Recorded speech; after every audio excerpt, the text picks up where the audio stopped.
YouTube! In today's video, we're going to be taking a long-term user experience look at the 16 Pro Max and 16 Pro. I've been using these devices consistently since release date. More the 16 Pro Max, as this is more my main phone number device for communicating with family and friends. I have a business line, which currently is now being housed in the S25 Ultra, but generally the 16 Pro is what's housing the business line. This is still used for my social media uploads and so on. So all of these devices are consistently being used over this time. More so the 16 Pro Max. Just want to be upfront about that. Now, the only way that you understand that these are, 16 Pros and 16 Pro Max versus the 15 Pro and 15 Pro Max is one feature on the physical side, and that's this thing right here, the camera control button, which I've always been honest about has not been the most useful or well implemented upgrade physical feature from a while from Apple. And the main use case that this button serves for me is to quickly open up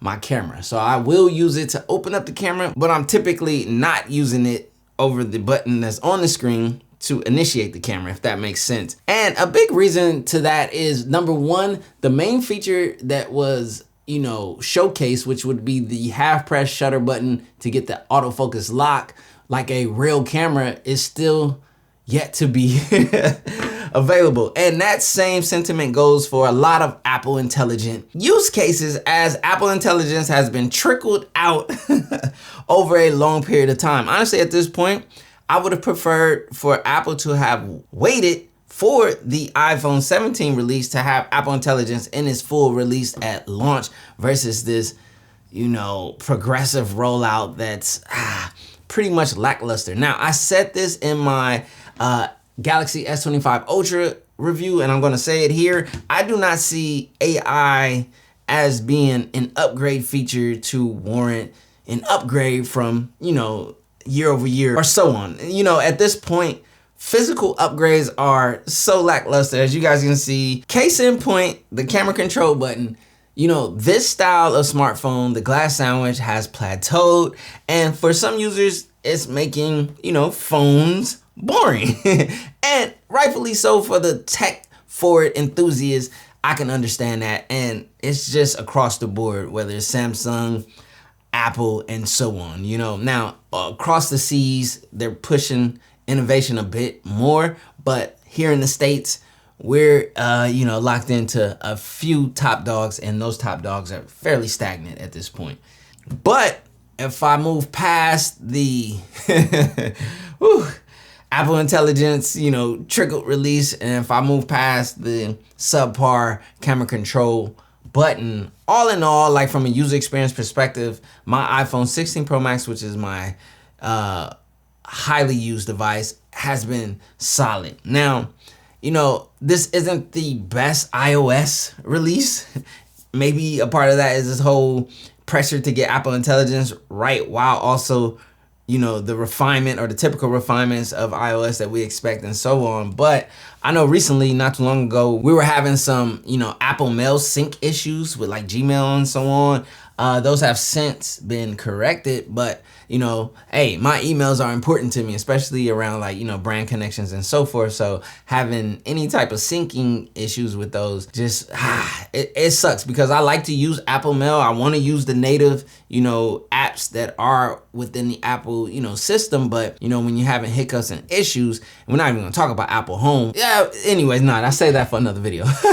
But, anytime you're trying to use what's native and what you're used to and it's not working properly, then, that user experience takes a hit. All in all, though, the phone, the device, the delivery, the build quality of the 16 Pro Max and 16 Pro is absolutely phenomenal and top tier, and as we expect from Apple. As you guys can see, these things are in great condition. Now, you may be wondering, oh, but you probably keep a case on them. No, I do not. I don't like cases, and the only style of case that I've opted in for these iPhones are these leather backs, which are from Nomad, which I absolutely love because they're not much of a case at all. They just cover the back, give you a little protection from your camera bump when you place it on the back, and they leave everything else fully exposed, and it just adds little to no weight, as well as it gives you that, naked smartphone experience. I love the caseless feel and use of these devices. So being able to go caseless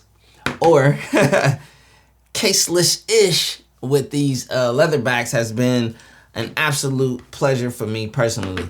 But all in all, as you guys can see, the only thing that has been covered is the back frosted glass. But if we take an up close look at the titanium aluminum fused siding and the front glass, which every year I tend to scratch my front glass, but this year it looked like we're skating on a W from Apple. My 16 Pro Max is looking great, and that goes in and out of the pocket with 2 phones and so forth. And the 16 Pro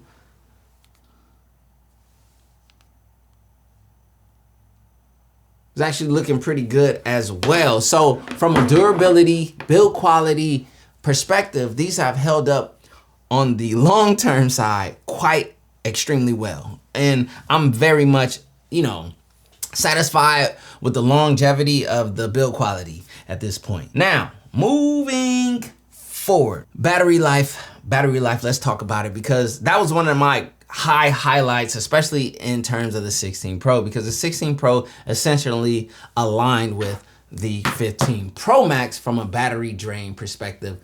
And that was a huge upgrade over the 15 Pro, which had, pretty lackluster battery for the users that opted for it. I saw some people, expecting more from Apple. And what did Apple do? They delivered in the 16 Pro, which pretty much leveled out to about this type of battery life.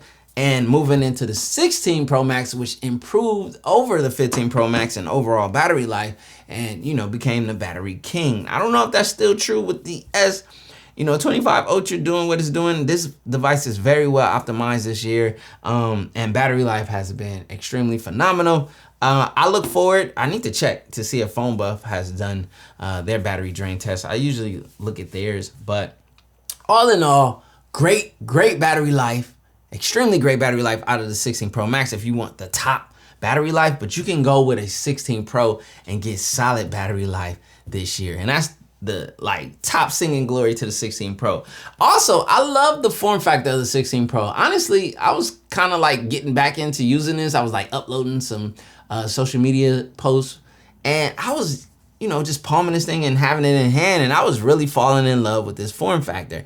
Honestly, I don't know. Next year, maybe I might play around with a pro-size device. I don't know. With the battery life that I've seen out of the 16 Pro, I feel like I can have confidence, hopefully going into a 17 Pro at this size. My storage size, the true storage size is here in the 16 Pro Max, which is why the switch would not happen now. I don't know if I would switch though, if I'm being honest. But battery life on both of these devices has been great over the long term. And let me show you guys my battery percentage on both of these devices. And as you guys can see, battery health on both of these devices is 100%. And that involves a lot of wireless and wire charging on both of these devices. I use a lot of accessories to prolong my battery life, which if you guys haven't seen my top accessory video, I don't know what you're doing, but you need to go check that out. And I'll show you a few things just really quick. Give me 1 second. Okay, so I'll show you a few things just really quick and fast. A lot of these MagSafe batteries, especially this super slim one right here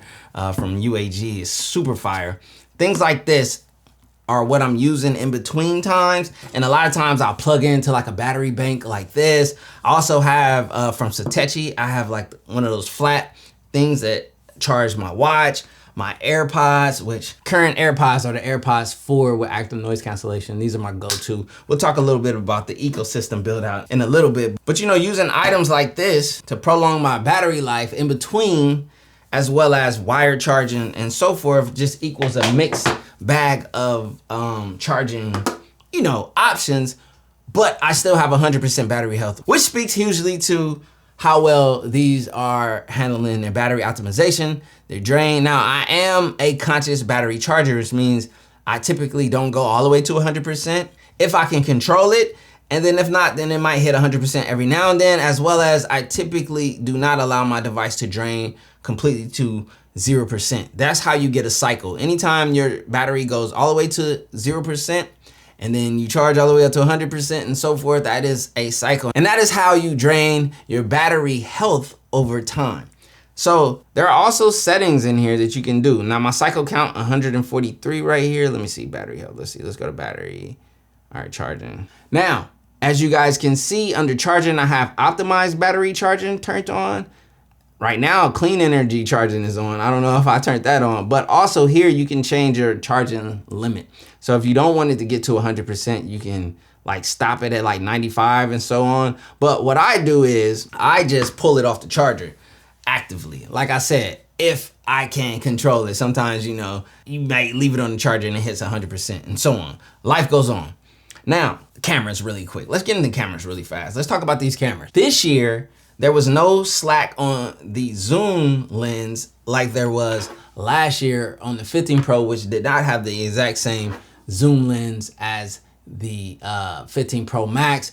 A lot of people did not like that. I'm with you guys. I feel like these two devices should be the exact same minus the sizing and screen size and battery size due to physical differences. But like as far as the camera, these two should always have the same cameras. That was not the case with the 15 Pro Max and 15 Pro, but it was the case with the 16 Pro and 16 Pro Max, leaning more to the argument for me or someone like me who would want to downsize, being able to downsize and not feeling like I'm losing anything. But carrying on into the conversation of cameras, iPhone cameras are absolutely my top pick in general as the collective because they take really good video, decent photos, you know, colors are fairly decent in comparison when I look at the collective, you know, to other devices, and they're consistent and they work well with social media and so forth, which is why a lot of people tend to use these devices for their social media uploads and recordings.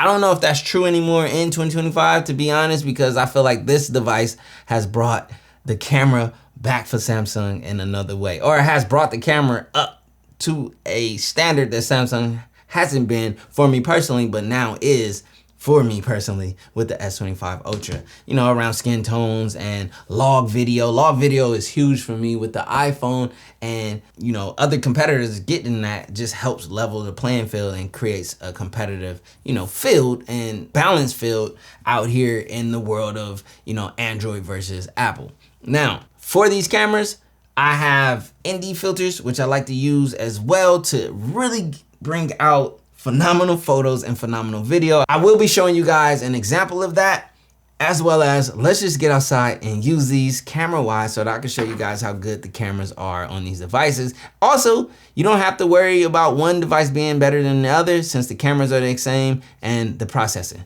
All right, so really quick, I just want to capture some front-facing video. This has no filter, no anything. It's just ProRes log, fresh out the camera app. And this is, you know, the quality that you get at ease of use with these Apple cameras, which tends to be why I like them. They just do what they do and they do it well.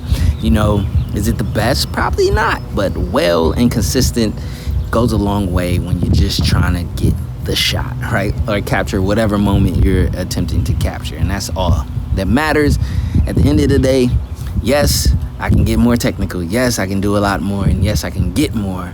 And I will, but in a pinch or in, you know, the majority of time, I just want it to work. And that's exactly what it does. Okay, so right now in this instance, I'm using the Blackmagic camera app with all of my settings locked to what I feel is ideal. I'm not using any ISO, the lowest ISO I can, so no artificial, you know, noise or anything being introduced that shouldn't be. I have my ND filter cranked to 5 stops, so reducing any overexposure and whatnot. So just allowing this lens to perform in its best, you know, or like ideal situation and whatnot. Now, another thing that's really cool about the Blackmagic camera app, you get to pick the microphone that you're using, which any pro camera video app allows for that. But when you have this filter on top of the camera, you're covering the rear camera, which is built into that. So the fact that I can choose the bottom microphone hopefully means the audio is good. I could also choose the front facing microphone in a pinch as well. So being able to control all of those different, you know, features and settings are what I would love to have the ability to do within the Apple native app. But hey, it is what it is. Blackmagic app is free and it's absolutely fire. I use Blackmagic DaVinci Resolve to edit my videos, so using their app on my phone, I'm just staying within their ecosystem along with my ecosystem of phone and mobile devices. So these are the results, or an example of possible results, and let me know what you guys think down in the comment section. Another instance of the rear camera in the Blackmagic app, getting some product shots of the iPhone 16 Pro Max. I do feel like my ND filter is more on the darker side, so I can instantly adjust that, and I think this brighter look right here might be better. I'll see when I get into the editing, and you guys will see as well the difference. I had it on 5 stops, I just went down to 3 stops, but again, I have control. Right there is overexposed, I know for sure, but here at this angle it's not. So a lot of things to control when doing manual, and that's why a lot of people just use the camera app, because it's going to do it all for you. All right, so as you guys can see, there's a reason why I like iPhone cameras. These are great cameras and they're very consistent, they're very easy to use. I'm still at gripes with Apple for not having a true built-in pro mode and so on, because users like me know that the true unlocking of these cameras is when you get full control over f-stops and shutter speeds and things like that. But there are apps like the Blackmagic camera app which you can use to get that type of pro experience, and I think Apple respectively respects Blackmagic's app, but I still feel like they should do their own implementation as well. Now, moving on to platform, new A Bionic chip, A Pro chip, and so forth this year, new graphics, just new silicon from Apple, and these Apple chips are amazing year after year.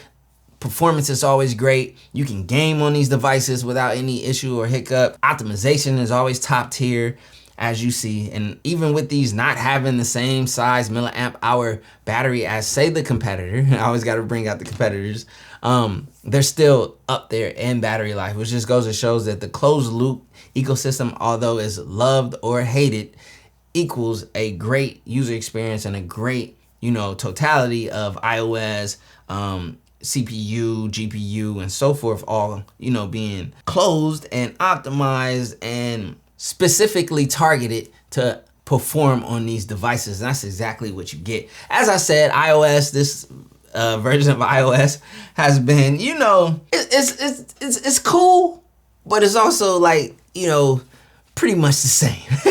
Not much has changed. Yeah, we can move our icons, but you can't move them or customize them like this. You can't get your iPhone to look like this or similar, and hey, that's Apple's, I guess, signature.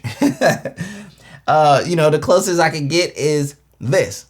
I can black it out, dark out my icons, and yeah, this is what I get. You can do backgrounds. There's other ways you can push it further. You can definitely do a lot more than this. You got widgets and so forth. I like the experience from a user experience perspective. Like my widgets that I have on here, they all serve a purpose. I literally control my studio lighting from here. So anytime I get ready to record, I'm literally in here turning on all of my studio lights from these widgets. I could do it from voice command. I could do it from the action button as well. As you guys can see, I have my speaker on, speaker off. I have my Govee lights, my office lights, and so forth. So a lot of functionality comes out of this platform. The dynamic island and the way that it is incorporated into the OS. 3-minute timer. 3 minutes, counting down. And we're still waiting for Siri to get better. I just gotta be honest. But the dynamic island showing information in real time, being able to tap on it, being able to, just do things and activate things from it. And it all works extremely well, which leads to, beyond that, the ecosystem. So if I take my Apple Watch Ultra 2 with this fire custom band, if you guys haven't seen my Apple Watch Ultra 2 band video, then go ahead and check it out if you guys want to get to know bands like this. I also got some new bands in just recently, literally today, from Nomad. These glow in the dark. super fire if you want to get that type of style. And there's a bunch of other ones. Oh, let me show you one more. My absolute favorite band, which is a titanium band from Nomad. I have this on my normal titanium Apple Watch, as well as I have one for the black titanium watch as well. This is, if not the best looking Apple Watch band in my opinion for the titanium look. Now, it's not cheap. It's made out of pure full titanium. So, you know, titanium is not a cheap material. I'm just gonna put that disclaimer out there. And as well as in my accessory video, I'll show you guys how to get this watch holder if you want to. It's nothing crazy expensive. It's nice and affordable. It just looks a lot nicer than what it is. I mean, it's good, it's nice, but you know what I mean. Come on, man, I got you guys. Because after buying that titanium band, which I do think and believe is worth it, you know, it's super light and it's super high quality and premium, you know, you can save some money and get that watch holder to make sure your band stays looking nice over time. But if I add in, you know, my Apple Watch Ultra with my phone, I add in my AirPods 4 with active noise cancellation, which these are phenomenal. If you guys have not seen my video on these, you should check that out as well. I add in my iPad. I have a Mac OS computer that I use. Obviously, I like building custom gaming PCs. So I'm not just restricted into one ecosystem. I try multiple ecosystems, but I do find Apple's ecosystem to be the best ecosystem, the best implementation of, you know, the mold for ecosystems, which all of these other brands have followed suit and respectively have brought their own, you know, iterations of what is the ecosystem. Now, let's push further beyond that, because the number one thing and the main thing to speak on is user experience. What is it like when using all of these features and all of this spec sheet stuff that you guys see? In the beginning, everyone's all benchmark scores, this number, that, and it's all hyped up. And, you know, sometimes there's extreme disappointment and negativity. There's always controversy around, you know, iPhone releases, which is why I always say, like, you know, they lied to you or they're lying, you know what I mean? Because, like, people look for controversial things or controversial bits on iPhones because that runs up the views. But if there are users out there who aren't for the drama of year-over-year upgrades, like, which is the majority of you out there, the majority of people out there do not upgrade year-over-year. So to be like, oh, this isn't a good phone because it's not as different from last year's, even though it's a more refined version and it gives you better, you know, user experience than last year's, but they're just dismissing that, or people dismiss that because not enough change year-over-year. As a tech enthusiast, I understand. I get their perspective because, of course, we want to see innovation year after year. But the innovation, as I said, on this style of phone has plateaued. Case in point, have you guys seen the leaks around the iPhone 17 and 17 Pro and whatnot? Whew. Now the 17 Slim or whatever it's called, oh man, it's gonna be something to look forward to. But I don't know about that new redesign, but everyone's always complaining about iPhones looking the same. So now they tried to do something, and I'm gonna just save my comments for that video. But if you look, you know, beyond the drama and the, you know, tech snobbery and, you know, the jaded tech reviewers, and you just focus in on, does this device deliver a good user experience? The answer is absolutely yes. Now, again, like I said, you know, Apple Intelligence trickling in, which is why I say AI is not a selling point, because AI is so new and they're trying to push it as if it's this, and there's this whole hype around AI, I guess because they've invested so much into it and whatnot. Me personally, from a practicality, real everyday user experience use case, I rarely am interacting or finding, you know, benefits in AI on my everyday day-to-day. I'm just being honest. But my day-to-day usage and user experience on these iPhones have been solid. They've been what I expect out of an iPhone. So I have little to no complaints other than the grievances that I've mentioned in this video. Everything's solid. Battery life solid. Optimization solid. Watching and consuming content on here, solid. These screens, which everyone's gonna be like, you know, the Samsung users, oh, they're from Samsung. Listen, Samsung manufactured. That's a different thing, but phenomenal. Color accurate. So when I'm looking at photos, editing photos, or looking at video, editing video, or just, you know, looking for the color accuracy of the content and media that I'm consuming on these panels, phenomenal. Like really, really good. You know, they get bright enough for what you need to do for HDR content and so on. The speakers are always a hit on iPhone devices year after year, although I'm not gonna lie, these speakers right here really showed out against the 16 Pro Max. You guys can watch that comparison video if you need to. But moving on beyond that, user experience, when I use this device every day, when I rely on this device, is it reliable? Absolutely. Outside of that, you know, thing I had going with the mail sync, which was a temporary span, it wasn't like the life of the long-term usage.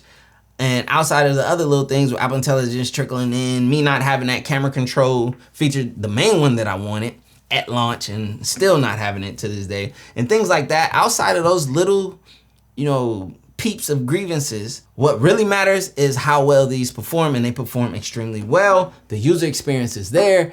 I can confidently recommend someone to get into an iPhone 16 Pro Max or 16 Pro, especially the 16 Pro with the battery improvements. For those of you who want the smaller phone, you guys can get it here and enjoy your battery life. Now, where are you upgrading from? That's another question too. I feel like from the iPhone 13 Pro Max and, you know, beyond backwards and, you know, before, those are the upgrades that makes the most sense. You know, coming from a 14 Pro Max like this, or a 15 Pro Max, or a 15 Pro, 14 Pro, you know, you're splitting hairs there because that's such a close, you know, gap.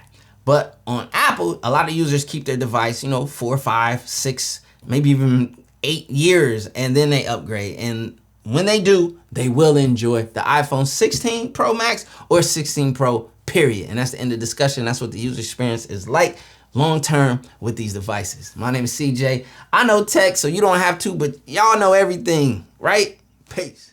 Yeah, let's see how you do under pressure. Yeah, I've been wanting this forever. I've been in the field with whatever they throw at me. Brush it off, pick myself up, moving on to the better.